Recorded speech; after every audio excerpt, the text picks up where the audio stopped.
Welcome to the Stories of Starting podcast. I'm Heather Boyd. As a self-employed artist for the last 30 years, I'm fascinated with people's passions and creative projects. In this series, we discover how people like you have started new projects by thinking outside the box, going with the flow, and tapping into their childhood imagination.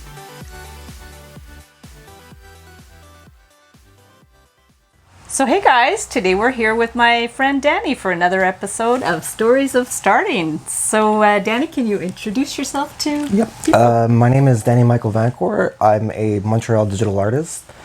I'm 27 years old. I'm also a satirist, social media marketer, and I'm the co-founder of wokennews.com. That is so cool. And as always, Danny, I like to kind of backtrack and let people know how we met each other. And so we met a few months ago at Creator HQ, and I was giving a workshop about social media for artists, and that's where we connected, and I found it super interesting what you were doing. And so we connected online, and I discovered a little bit about all your amazing projects, which is cool. Many projects.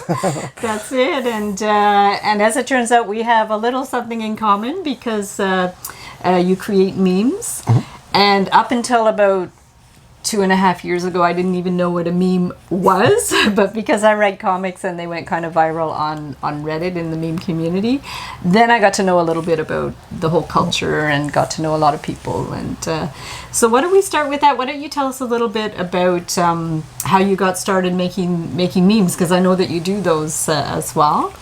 Well, it actually started about 2 years ago. It was actually more on a whim more than anything. What happened was that I was actually at work, and I remember there was a really bad situation with the client, and I don't know, it's like I made a joke, and my coworkers just laughed a lot, so they just said, you should put that you should make a status about that or whatever. And I said, I found an image online and decided to kind of like make it as a meme kind of thing. Oh, cool. And it just blew up. That is so amazing. So you really weren't involved with the community before? Not at all. It was through like I would share memes and stuff like that, but yeah. I never had the intention of actually creating them.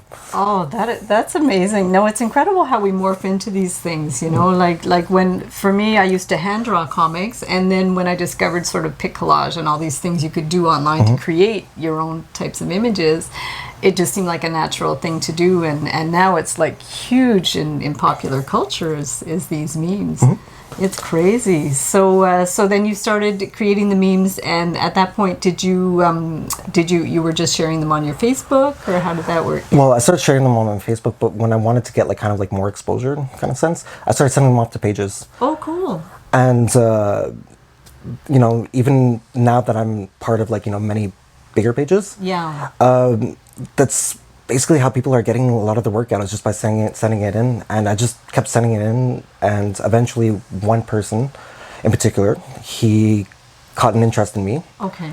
And I started working with him. He gave me my own page, and then just kind of went from there. Oh, wow. That is so cool. Now, this is the Woken News page? Woken Memes. Oh, Woken Memes. Okay, Woken News cool. is our official website. Okay, so you started with the page, and then you developed the website? Is that how it worked? Or? Yeah, well, essentially, it's like he's the owner of the page. Okay, gotcha. And he decided that I should be on his team, and just kind of went from there. That is so cool. So this website, it's a satire website. Yeah. And so tell me a little bit about the website.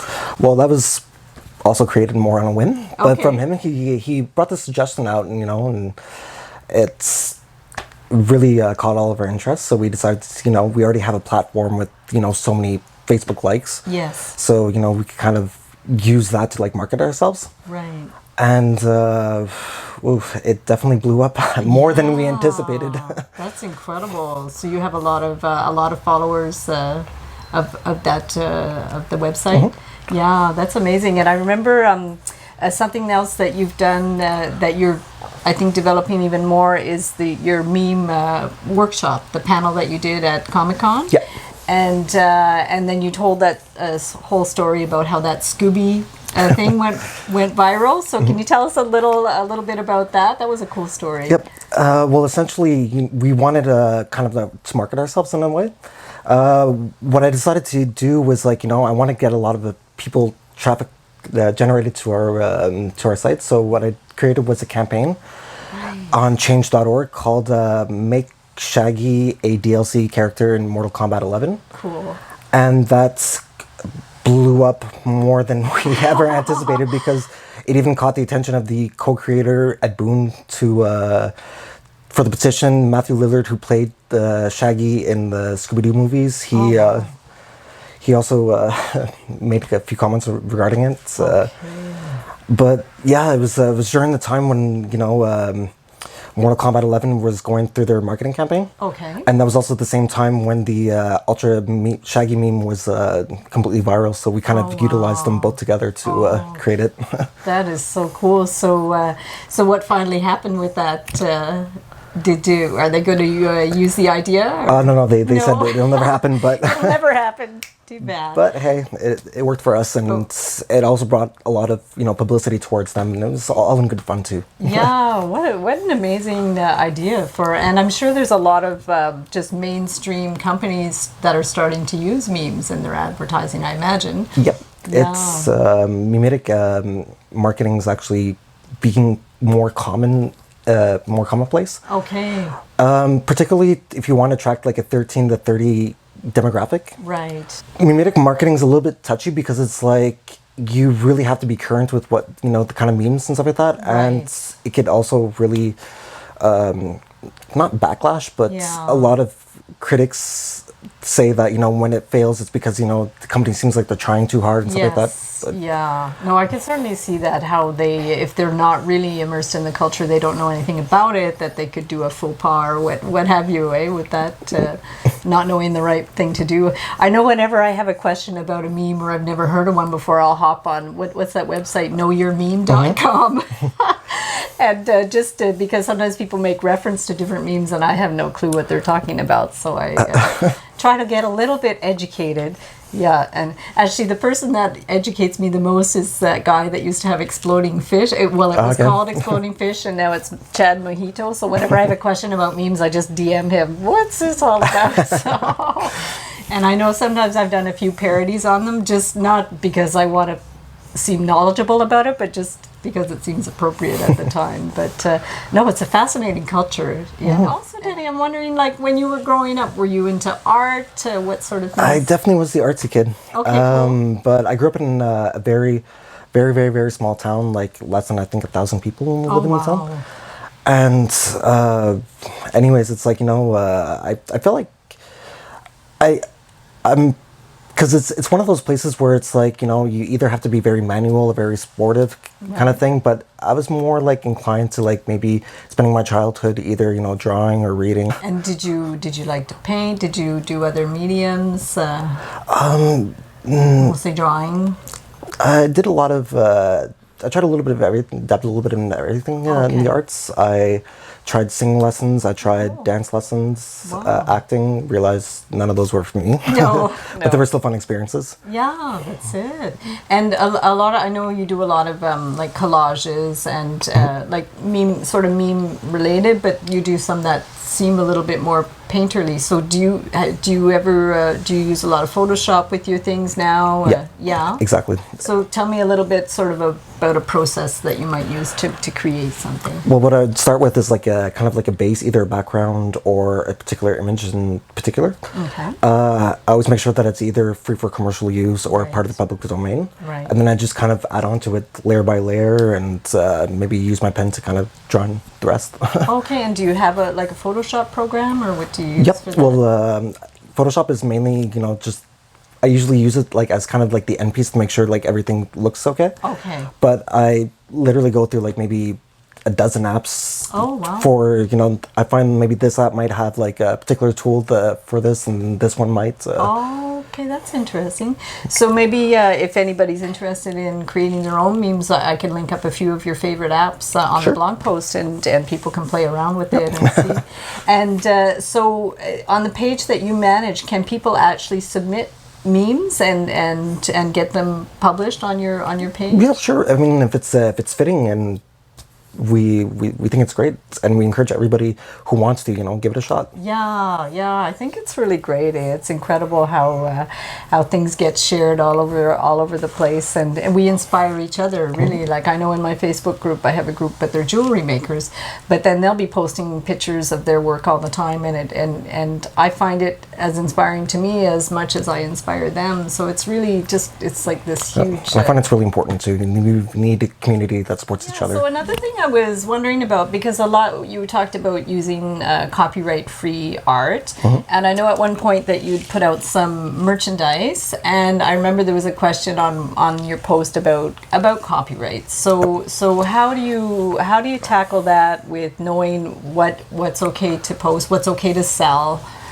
Well, that's an entire subject on its own, but it really varies on what you're trying to do. Okay. And I know parody is considered under the Fair Use Act, so it's essentially like you wouldn't be penalized for making a parody of something, but it's kind of a gray zone in a sense. It really depends on what you're trying to parody and what images you're using, because it can come back to you. But luckily, the website that I use for the merchandise, they actually do a whole process of approving or not approving based on if it's copyrighted. So it's helpful. Oh, well, that's amazing. Yeah, no, if you could cut out that hassle of having to investigate it yourself, that's it, exactly. So so can you tell us, you have merch on your website? Yes, we do. And so what sort of things do you sell with the memes or the logos? I've created just kind of designs on my own. We put a lot of humor on our shirts. Okay. Even just artistic designs, I started kind of like slowly adding them and marketing them on the page. But it really depends on so many things, and we always encourage people to send in their ideas, and I'd be more than happy to do it for them. Oh, that's so cool. Yeah, I've often thought about that sort of merch. So have you found a good site is it print on demand? How does that work? Well, one of the ones that I use is ShopSpread. Okay. The best thing about it is, like, they do take a percentage of how much you make, but they only create the actual t-shirt once the order's been put through. Oh, I see. Okay, well, that's great. Yeah, it's sort of like print on demand for books and things as well. Yep, but the good part about it, I would say, was that it doesn't cost anything. Oh, well, that's great. Yeah. That's the trouble, is when you have overhead. Like, I know you did a art show at the Rialto, and then you had printed a whole bunch of stuff. So that's always an investment when you have to to prepare for things like that. And do you do a lot of shows, like in-person shows? Besides the panels, which I'm going to be doing more later on in the year 2020. Okay. Besides that, I'm doing a couple of conventions. I'm actually doing another one for artists in Toronto. Oh, nice. Okay. And I'll also be a vendor selling at the Horrorama convention in Toronto in November. Oh, that's fantastic. Wow. And do you think you'll have a kiosk at Comic-Con as well? Maybe. Yeah. Haven't even thought about it yet, but it's definitely something to look into. Yeah. I could see your work definitely being there. Well, maybe I should. We could share a table. Oh, maybe. That's it. No, I loved the panel that you did about the thank you. About the memes. And so the one you did after that, was it similar? Did you evolve it a little bit? I did, actually, because I realized where I kind of went wrong. I wouldn't say necessarily went wrong, but it's like I used the weaker points and just kind of worked on that of my panel. I realized that I had to cut some of the videos because it just kind of dragged on a little bit. Okay, yeah. But essentially, I tried focusing more on the monetary aspect, about like how to make money from memes. Yes. And it seemed to put people a lot into focus, and I also left more time open for the Q&A. Oh, well, that's great. And did you have a lot of interaction, a lot of questions? I did, actually. Okay, because that's often where we get ideas for what to add to our workshops, right? And I find it was also better to like kind of hear their own personal story, so it'd be like more personalized answer. Okay, cool. Oh, that's great. Well, I'm sure there's a lot of people that want to know more about how to actually monetize their memes, their artwork, and things like that. So that's definitely a really cool direction to go in. So, Danny, I also wanted to ask you a little bit about what social media platforms you use, what most commonly. I would have to say probably Facebook the most. Okay, yeah. Besides Facebook, I don't really use many. Like I'm pretty much everywhere on so many different platforms, but I'd probably say Yeah. Facebook is probably the one that probably gets us the most traffic. Yes, yeah. Well, things are so easily shared on Facebook. Yeah. That's what I'm discovering. Yeah, yeah. And what about, do you do videos? Do you have YouTube at all? I don't actually. No YouTube? Okay. But I keep getting the suggestion, and it's maybe in the realms of our possibilities in the future. Okay. And can you envision what sort of type of video you might do? I guess maybe more like, I guess you could say video memes. Okay. So is it a thing?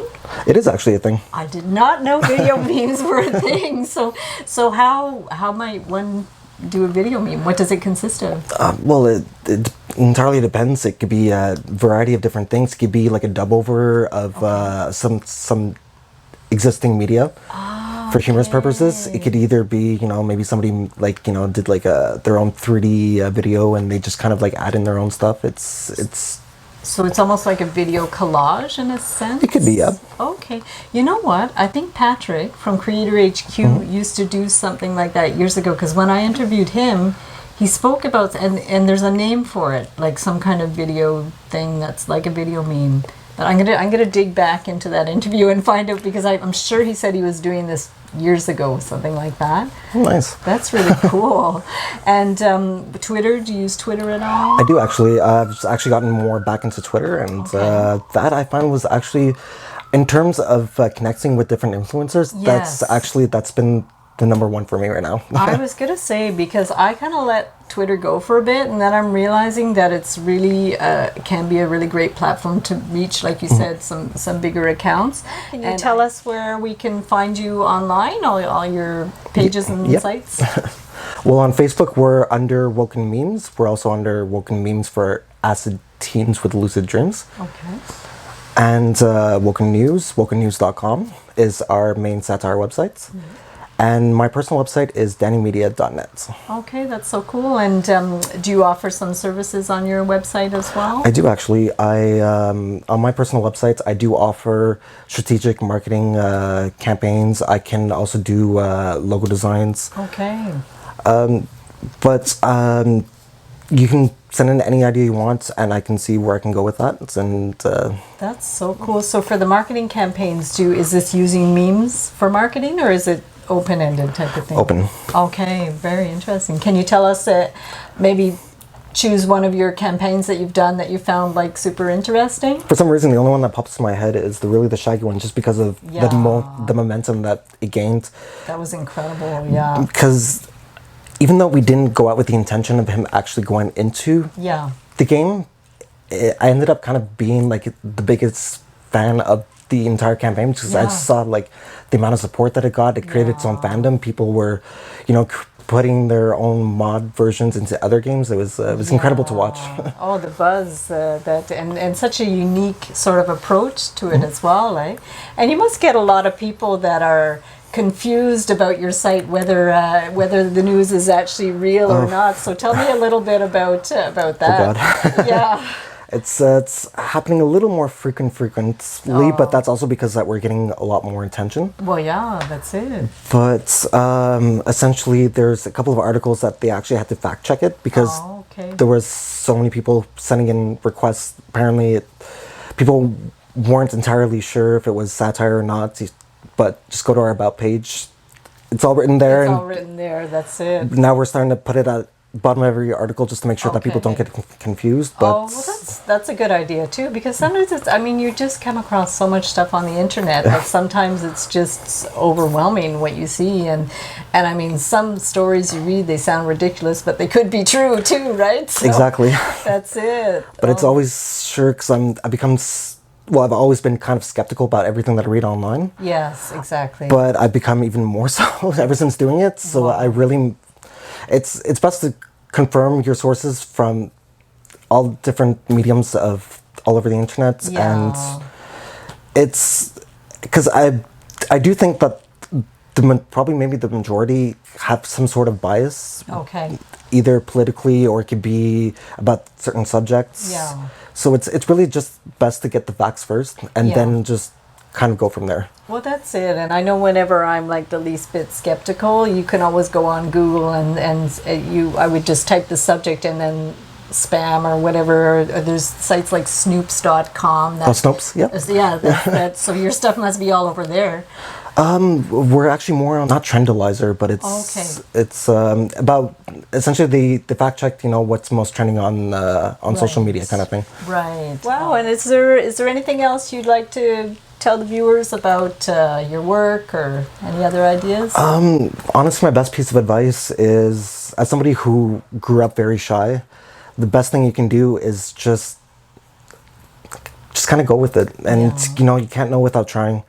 You got to really take that first leap, because you never know what can happen. Right. Well, I'm really excited for all your new projects, and thank you. And then I'm going to link up all your stuff. So if anybody has any questions about creating memes or that type of marketing, be sure to get in touch with Danny. And I'm much better behind the camera than I am on camera, but oh, you're great! It's amazing. It's perfect. But I answer all my emails, and I'm more than happy to get to know anybody who wants any advice, any help, or just wants to chat. Oh, that's amazing. Contact me. Fantastic. Okay, guys, so we'll see you the next time. Bye. Thanks so much for tuning in to Stories of Starting. If you would like to inspire others with your story, big or small, be sure to reach out via storiesofstarting.com. Until next time, always remember, your story matters.